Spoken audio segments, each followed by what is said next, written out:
my family and I represent Frei Ministries. That's our last name. And back in 2012, we sold everything we had and moved to the Philippines to help some friends of ours run the ministry that they had started there. And then through that, God has grown us in our own way. We've fashioned our ministry in such a way where we focus a lot on doing what we call a feeding ministry.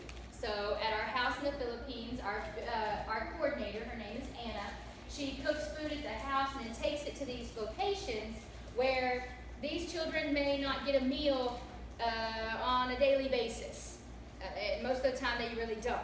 And so we reach out to them, and then what happens is the kids start coming, and there they have like a miniature like vacation Bible school each Saturday. It's a couple of hours where it's songs and scripture and stories about Jesus, and they've even developed a little tambourine team. And so there's like 5 kids that have learned these tambourine routines. So then at church on Sunday morning, they do their tambourine routines. I think it's fabulous. But anyway, things that are going on their own. And then what happens is the kids start coming, and then the parents get brave enough to come. And then through that, develop some Bible studies. And then now, where God has us is we're actually getting the first church through Frei Ministries on the ground. And so that's where I want to start this morning. When I was here last time, I had told you guys God gave us a piece of land in a remotely Muslim community. And where we are in the Philippines is we're down the island of Mindanao. And all of anything you see about American Embassy or whatever will tell you if you're American, don't go to that island. And the reason why is because if you're white, they assume you're Christian. If they assume you're Christian, they want to kill you because they are mostly Muslim extremists in that area. Before we weren't there, so this is kind of a different thing for us. However, as of now, I still have my head, and so do all of the people in our ministry. And I say that jokingly, but I say that just to say that I feel that God has called us to this area, and that's where we're going to continue to pour into until God shuts the door and says, hey, don't go there. And the reason I say that God has done it is because it's only by God that things like this can happen. You know, it's not a normal thing that a Muslim leader of his community says, yes, please put your Christian church here. We want peace. We want harmony. So as of right now, in his eyes, Christians stand for peace and harmony. Hey, that's a step. It really is. And so we're praying for him. I ask that you remember him. His name is Jesse Daniel. I'm like, he's bound to be a Christian one day. I mean, come on. But pray for him that his heart would change. Because if his heart changes, the whole community can. And in that community, there's about 150 people that live in the little section that we're in. And so when I was here last time, from the giving of this church, and then the giving on the same Sunday morning in Hearn, we went and spoke, we were able to complete the purchase of the land. So thank you for being a part of something extremely big in this ministry, something that we did not see possible. But when I went there last time, I went with the funds that had set us up to pay only $80K for the land, which is roughly $2,000 for this plot of what would be, I don't remember, 800 square meters or something like that, how they measured over there. And then we got there, and the guy realized he was selling it to an American, so he wanted to sell it for $120. And I was like, I didn't bring any more. And so we went back and forth for a tiny bit, and she did that. Anyway, settled everything, $80K. Well, on that same piece of property was an old church that was sitting there, and that's the next picture we'll show you. There you'll see more in a minute. This is kind of the stage. This is kind of this area of that church. And also the man that owned, or the pastor that was there previously, although he had not put any money into it, had said, oh, I want it for $100K. Now, $100K is a little more than $2,000. There's no siding. The cement is totally cracked. Everything is broken on the side. The back part has nothing. It's only worth the cement on the floor. And so we had said, well, it's only worth $10K. I mean, that's all it is. And that's maybe, you're going to have to help me with the numbers, James, about $250. And so we were like, oh, it's about worth that. Well, he said nothing less than $50K. So when I was there last time, we had gone over and we stood right here. And this is our group from Sunday morning from church that we had gone from the house church there. And we went over and we just stood there and we prayed. And we joined hands and asked God that if he wanted us to have this, that the man would settle. And we decided, okay, well, to go with $20K, just to help him out. He's basically robbing people, but, can we get this going? And before I left, he agreed to $20K. And so now we have the building. They've started building on the property. We are about $2,000 short of it being 1,000% complete. And so that's our work in progress right now. However, the way that God has amazed us in the past, every single time, we have told Faith that it's going to continue and keep going. The neatest part about it is the kids and the church members are building the church. They are taking their time each day to come and do this. And so it's really neat. I think there's a few pictures in here that you can see, and I'll talk through my last trip. And so the last time I went over there, I decided that I would have a medical day. And in having a medical day, I'm in nursing school. Now, by any means, am I a nurse yet? No, I'm very far from it. But I can take blood pressures. I can check ears and eyes and throats and things like that. And so we just decided, hey, we'll have a medical day. 4 hours later, the day was complete. People came in for 4 solid hours to have things checked out. And the coolest part about it is they didn't care that I was a Christian. They were getting a checkup. And so people of all walks were coming in and coming to that place. Since that happened, we've gone from 7 maybe adults on Sunday morning and about 15 to 20 kids to now we have about 14 to 20 adults every Sunday morning, which is a huge deal for that space, and anywhere from 30 to 40 kids. And so God is just continuing to work there, continuing to do things. And so our job now that we live in America, what we do is we do what you're seeing us do right now. We go to the local churches that supported us. This church supported us in the very beginning when we lived there. You guys were a part of the going fund for us. And we go and we give updates. We continue to funnel funds over there so that things can keep going the way that they're going and keep moving forward the way they're moving forward. So, yes, we live in Texas now. We live in Bryan, very close. Yes, I am in nursing school. I wanted to go there because I want to go back and be able to use the medical over there because of their skin color. They're not accepted in the local hospitals or the local schools or the even in-city purchases of markets and things like that, because their skin color is dark and they're just raised with the mindset that the darker you are, the filthier they are, and they just don't want to touch you. And so my heart is to go back and to build a clinic, even a first aid clinic, but just to give someone that, because something that we had said before, a lot of people may not attend a feeding because they know it's a Christian thing, but a lot of people will sure come to a clinic, and then it's in those times when we can pray for them, and they don't even know that we're praying for them, and we can be able to minister and love them. So I just want to talk you through my trip now and tell you just about what these pictures mean. This is our little van. I think I told you guys about it before at church. Like, literally, he and I sit shoulder to shoulder, but we can pack like 26 kids in there to go places. And so on Sunday morning, we made the rounds to pick up a few people. Now, This is not a 40-foot bus. No, it's so tiny. It might, honestly, like if we put maybe 1 foot this way and 1 foot this way, it would drive down that middle aisle. It's little. It's very cute if you say that. So we go and pick people up on Sunday mornings just to help out. A lot of our people are older community people, and they have a hard time just getting to the location. And so we go and pick them up. And then this is the church, the beginning of it, okay? This is what the guy wanted us to pay $100K for, and I was like, oh, buddy, no. So anyway, what they've done now is we bought the lot, and so they've extended the side, so it's going to be a little bit wider, and they're beginning to make things happen. Now, I thought my selfish American ways, as we all sit right here, I mean, none of us are sweating profusely and having to use a fan or have electric fans going on, but see, because of the way that we had gone to church there before, I thought it won't be that much. We'll just do the bamboo siding. It'll be a cool breeze. They'll be fine. We'll have a few electric fans and stuff like that. Well, I changed my mind when I actually went and sat with them in their church on Sunday morning. General Santos is probably the hottest city ever, I think, I would say. And so we decided, we changed our mind that we're actually doing cement at the side, and we're really going to just trust God that He's going to bring the funds for us to put an air conditioner in for them, because it is so hot to sit there on a Sunday morning. It would be like now, the temperature we have right now, it's been kind of muggy because of the rain and stuff and the heat. That's a daily basis for them.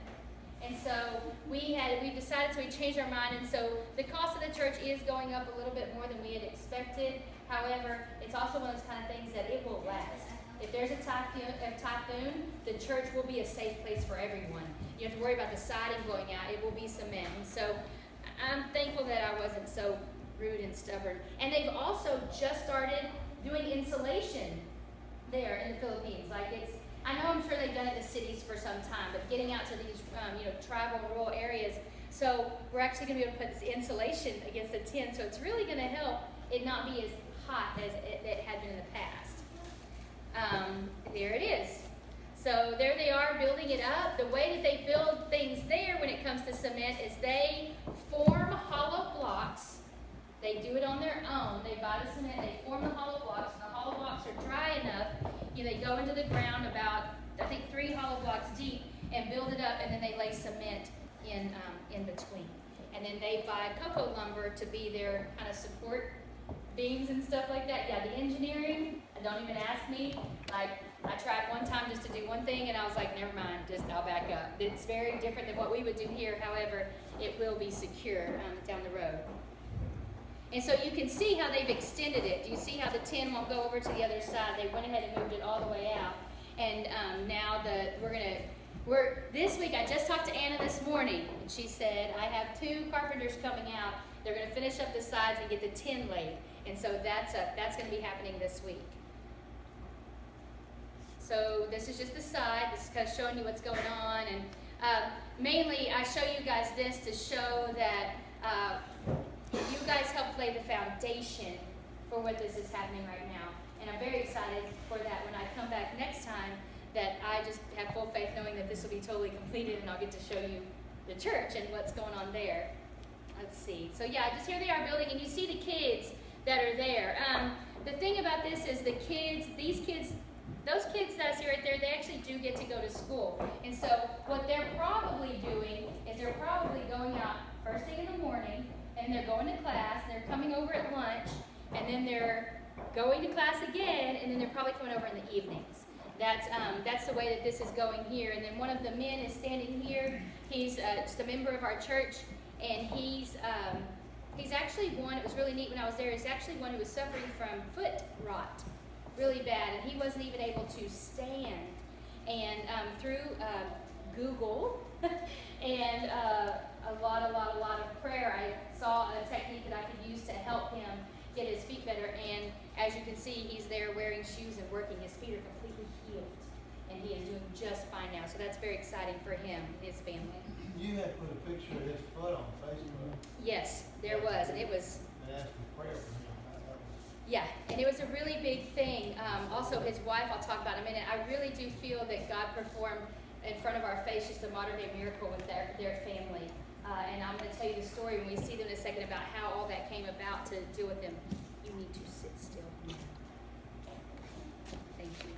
So here they are. Here are the kids just there helping out. They're getting things built up. You can go ahead. Let's see. Yeah. So there's the construction. I know it doesn't look like anything we probably see around here, but it's the way they do it, and it's coming along. Just some more of the people helping out. And this is actually the beginning. So we went kind of backwards in the pictures we put together, but what you saw was where it was now, and this is actually the beginning of them laying the foundation. So let me just take you to this part now. Now we're back at the house church. When I went last time, a church out in Curtin called Zion Church of Curtin did a drive through their Awanas group, and the older kids of Awana said, well, we want to do a flip-flop and a Bible drive. And so they got together a bunch of flip-flops and the funds to buy Bibles. And so when I went over there, we were able to give Bibles to these kids. Now, I have to tell you, I experienced the neatest thing whenever they got their Bibles, because these kids on a weekly basis learn Scripture. Anna gets with them, and they'll sit there and they'll recite. And I have a video. I was telling Gary I'm going to get some stuff put together, but these kids that just are reciting the Scripture, even in English. Some of them are in their language in Tagalog, that's what they speak, or actually Cebuano there. But they're reciting these. You guys, when I handed them their Bibles, emotional thinking about it. When they got their Bibles, they ran and sat down. And they go, where's John? Where's John? And so they're looking, and they're flipping through their Bible, and they go, oh, John 3, where God so loved the world. And they're seeing it in their hands, and they're going, where's 1 Thessalonians 5:17? And they're flipping through, and they just sat there for a minute, and I just stood there. I have chills all over me. I just stood there, and I thought, wow, that we take it so for granted, that we could probably, in the radius of this room right now, I bet we could gather up 30 Bibles, if not more. And yet, don't get me wrong when I say this, but I didn't wake up this morning digging through my Bible to get into God's Word to see what the truth that I knew already. That was convicting on my heart big time. And so they received Bibles, the ones that could read, the little ones that couldn't. They got some prizes of other sorts. I think the next one, there they are. They have their Bibles. And Anna has told me, she said they brought their Bibles there today. She said, but I had to order 15 more because their parents want Bibles. So it's just so cool that God's working through these kids. And so what we did this last time too, and what I do every time when I go, I take some supplies. And usually what I take is I'll take like the flip-flops or even the funds for that. This time what you see the parents holding, it's a toothbrush, toothpaste, dental floss, like travel soaps from hotels and stuff when people stay. We take those donations, we take them over there. And so this Sunday at church, even the parents got to receive, something, a gift. These are just some of the little girls. They got their flip-flops and their clothes, and they really, really are just the sweetest things, you guys. I know over here, my kids are so terrible about this, but you give them something, they're like, oh, I don't like that color, or I want blah, blah, blah. That doesn't happen over there. They're very excited, and they will wear it if it's 10 times too big for them, because they have something new to wear. So I told you guys that last time I went over there, I did some medical stuff. Well, God brought some really big medical things in front of me, and I was just like, okay, we can do this, and we say in our lives, you've heard it before, everything happens for a reason. How many times have you guys heard that in your whole life, right? Okay, well, throughout my life, I've broken 14 bones. Okay, 14 just on me. Now I know why. Because this little boy, the leader, Anna, came to me and she said, actually, this little boy has a broken arm. His mom will not take him to the doctor. She's getting him massaged. Oh. Exactly. Could you imagine having your broken bone massaged or pulled every single day? And so I talked to her and I said, just ask the mom if she'll let me just even look at it. So she let me look at it, and I said, he really does need an x-ray. And she said, no, we can't afford it. We can't take him. And I said, well, I'll pay for it. We can take him. She said, no, they'll take my kids away. And she's right. They would step in at that point because there was extreme malnourishment for these kids. There's extreme neglect when you have a broken bone and you don't help your child. And this mother loves her children immensely. She's not at all abusive by any means. They just can't afford to feed their own kids on a regular basis. They're doing the best that they can. Had I thought that those kids would be better off in a different situation, maybe I would have stepped in, but I don't think so. They're an amazing family. This family actually was living in our home because the mom started attending our church, and the father kicked them out. And he said, you can't live here because they're Muslim. But she decided they wanted to be Christians, to convert to Christianity, and he kicked them out. And then when I got there, they weren't living in our home anymore. And I asked Anna what happened. And she said, oh, it's the best thing. She said, the dad's coming to church now too. Yeah. And so they got to go back home. And one of the things that kind of grips my heart about that story, though, is that he was told that he would have his head cut off if he attended the church. And so, none of us are sitting here right now going to walk out here in 20 minutes and someone's waiting there to cut our head off. That's not the case.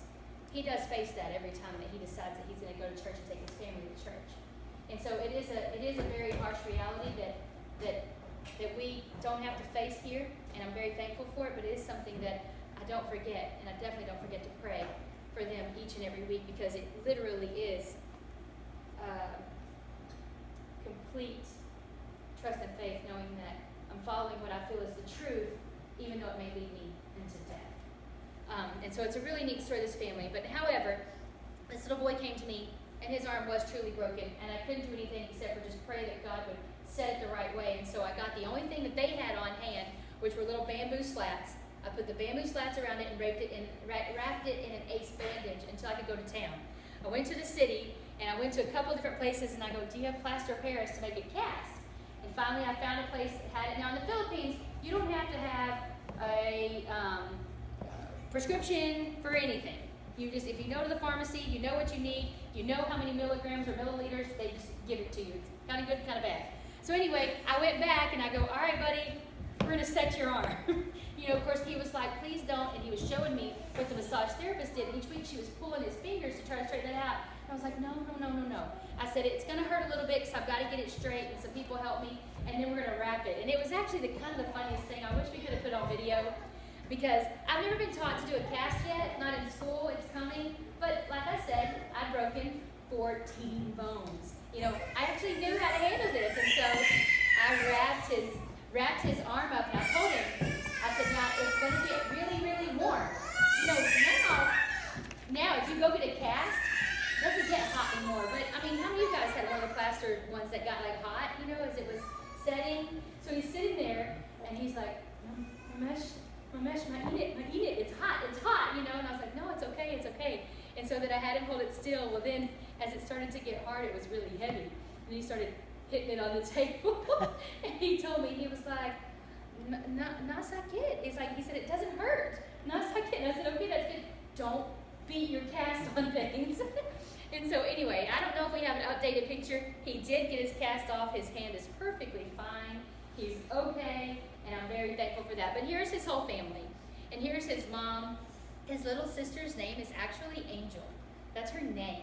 And it's a beautiful little thing. But on a Sunday morning when we were there, I saw her and I picked her up and held her. And she began to seize in my arms. Her fever was so high that she was having a seizure. And so I, of course, just went and got some meds for what I assumed was an infection of some sort because of her fever. And we just did the Keflex that they have. Went to the house because the mom was there. The mom was sick in bed, had to get a bed for 3 days. And so I didn't know that either, so I was able to step over. And anyway, everybody's doing good now. She's fine. You know, whatever they exactly had going on is much better. But just kind of bury these faces in your mind and to remember to pray for them. I do not have a picture of the husband, but this is the family that did live in our home. And then now they are all professing Christianity and going to the church. So I had my medical day, and I saw a lot of stuff that I read about in medical books because of school, not that we had seen here. And so this lady had a rash that had kind of developed and stuff, and basically I found a calamine and zinc ointment that I had on hand for if I saw those things. And so she got that taken care of. She's also one who had lost hearing in her right ear for 10 years. She had no hearing, and she told me, she said, I have nothing here. And so I looked in her ear was clogged. It was clogged with just wax and dirt that had developed up. And so I just asked her, I go, can I pull that out? And so I just took tweezers to it and pulled some stuff out, and her hearing was back. For 10 years she couldn't hear, and then she could hear. So that, all of these things, all of these circumstances. And so you can see it was dark. We started at 4 o'clock in the afternoon, and by about 8:30 we were done. But the kids let me see them, and I did. I pulled things out of ears, things, you know, saw some nodules and things in the back of throats, and all kinds of different stuff. I did set the stethoscope in such a way where a lady got to hear her baby's heartbeat. She was due the next month, and when you're that close, you can hear the baby's heartbeat. It was really neat for her to get to actually hear her baby's heartbeat. That's the kind of stuff I pulled out of ears. Oh yeah, it was insane. That's when Angel was seizing on that Sunday morning. I took the picture of her in my lap, and mainly I took the picture because what I do on a regular basis is I flip back through my phone for these pictures. This is where my heart is, you guys. And these are I feel family. And so, you know how you flip back through photos and you want to see your family and stuff like that? I do the same thing. And I do spend time to get to pray for them that way. And so I wanted to definitely just remember, and to remember to pray for a lot of things. So there's Mr. Foot Rot. Now you guys, I grew up with cattle. All I knew was hoof rot. You know, and I knew what we did for hoof rot, but I was like, a little strong for a human. And so I literally did. When I got internet at home, I Googled what to do, and we did some betadine soaks along with some three different kind of creams that I had found that worked. And I will tell you that today he can walk. He has no foot rot, anymore at all. And for him, he had just kind of decided that was his life, and he was pretty much done. And so he told me, he said, well, his wife said it. She said, "You're an angel that was sent to give us back our lives." And it's not anything about me. It's God and his timing, and us being willing to be the hands and feet of Christ wherever he calls us to be, in those moments. This is just a little girl that night that wanted to play with the stethoscope, so I very closely held it tight. This is another one that I just want to tell you guys really quick the way that God brought this moment about. Anna and the man with the hoof rot, his name is Sir Glasson now, but she was going with him to pay for the land. I didn't go with her because just the presence of the American there, it's not good. I want them to handle it all, in their own. So I was sitting talking with the lady on the other end of this foot, and she was telling me something. She was asking about her eyes. She can't see. And she said she had glaucoma, and I just asked her if she had any other pre-existing medical kind of things, like diabetes, heart disease, whatever. And she said, "Oh, yes, I have diabetes, but I don't take my medicine." I thought, oh, no, but they do get slightly over-medicated, and we were able to work that out. Anyway, so then my nursing skills kicked in, and I began to look at her kind of from head to toe, just to examine, just to see.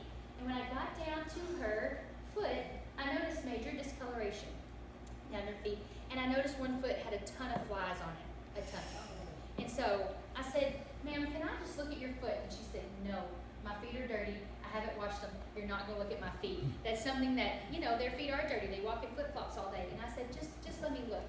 So when I lifted up her foot, this is what I saw. And there was definitely a crater in her foot, a hole, dead skin all around it. And I asked her, I said, "Do you know there's a hole down here?" And she said, "No." She said, "I haven't felt my leg in 15 years. And I said, from where?" So we started testing. From her knee down, she's had no feeling. She's literally just kind of walked with a little bit of a limp and just trusted, I guess, that it would be there. And I messaged James, and I was like, "Hey, I've got this diabetic ulcer in my hands. I think she's going to lose her foot." And I didn't know whether to take her in to go ahead and begin that process or what to do. And so I literally just thought, here's what I have on hand. I've got a few things to scrape the dead skin. I've got some medicine we can put on it. I Googled about exactly what to do, and then we just laid hands on her, and we prayed. And I did that. I went every day and changed her bandage. I was there for 10 solid days and changed her bandage every single day and sat with her and literally prayed every single time. You guys, she not only has her foot healed on that spot on her toe, she has complete feeling restored in her leg. Complete feeling. And there's nothing medical we did. There's not a medical thing that we did. God truly performed a miracle for this woman. To bring back a leg that was dead from diabetes to back to life. It is awesome. And she's the one, she says, "You're an angel." And I go, I'm not an angel. I'm just here doing my thing. And so this is just another part. I don't know how many more that we have on here on this one, but this is just more of just what our ministry does. When we get there and we take supplies, we take flip-flops. These are school supplies because last time that I went, it was before they started school. So we took glue, pencils, scissors, crayons, pins, whatever those kind of things are, because whatever we can do to help them out. And so I think we're coming close to the very end. This is just them getting all their prizes and stuff in the yard. There's just one more really neat miracle. There they are. There's the face of the man with the hoof rot, and here's the face of the woman with the diabetic ulcer, who are totally healed now. She is one of the pastors of our church. She helps out with Anna, and they kind of co-pastor right now. God has not sent us a steadfast pastor. And the last story I want to tell you is just a really neat thing that happened just a few weeks ago. This is my goddaughter in the Philippines. When you make really good friends with them and they're going to have a baby, they want you to be the godparent. Not for any reason other than they like to have a lot, because if you're a godparent, it says, "Hey, I'm going to pray for your kid. I'm going to take care of your kid if something ever happens." And so, and then they also want to name their kid after you. And so there's 4 Ashleys in the Philippines. And I don't even know, I'm like, "What are you going to do?" And they're like, "We call it Ash." I'm like, "Okay." Anyway, so this is one of my goddaughters. Her name is Ashley. Ashley was born with a hole in her heart. We were preparing through our ministry to actually do a big, what we want to do, the plan was, hey, in Milano at the Civic Center, we'll have a big barbecue thing and raise money for her heart surgery. She went to Manila. She was in the process of being examined for her heart surgery and everything, and they said there's this place in India. If you get there, they'll do the heart surgery for free. We just need you to get there. And we said, okay, we'll buy your plane tickets and stuff. So she was there on a Monday. They did all these exams. They're setting this stuff up. The doctor wanted to do one more thing on a Friday just to make sure. And I had messaged a bunch of people too, like we will do. And if you're my friend on Facebook, you'll see, please pray for this situation, blah, blah, blah. And join beside us, not blah, blah, blah, that's not it. But join beside us in prayer. Guys, that Friday examination showed that there was no hole in her heart. That her heart was healed completely. And so Ashley is now a little walking miracle in herself and has a really neat story to tell about how God truly closed the hole in her heart. And so anyway, I just want to finish everything by saying 100% thank you. Really. Thank you. You didn't know us from anybody. You just know what Gary and Glenda told you about us, and you guys gave. You gave last time that we came, and we are so thankful from the bottom of our hearts. And I know that a lot of people are like, well, why do you do what you do? There's so many things local. We do a lot of things local too, but God has really laid foreign missions on our heart. And so I just want to finish by reading you one scripture, because it is really the backbone of why we do what we do.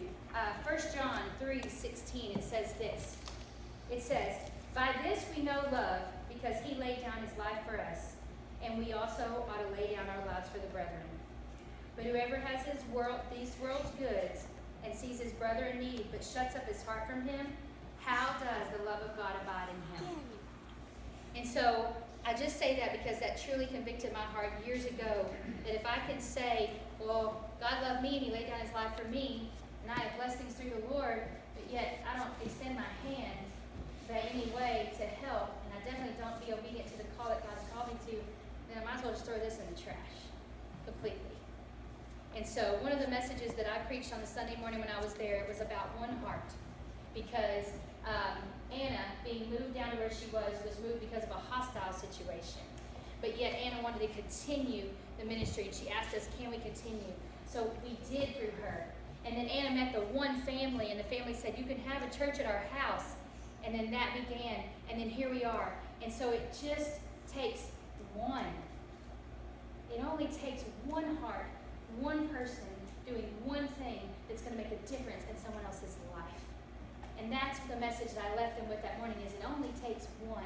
And that's just what I want to leave you with this morning, is that we're here. We're not over there.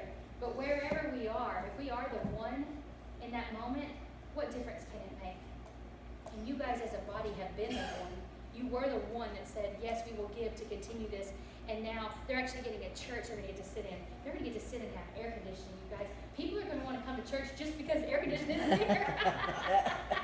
Kind of like sometimes we come on Sunday morning because there's going to be potluck. They're going to come because there's air conditioning. So anyway, does anybody have any questions? Really quick, I know.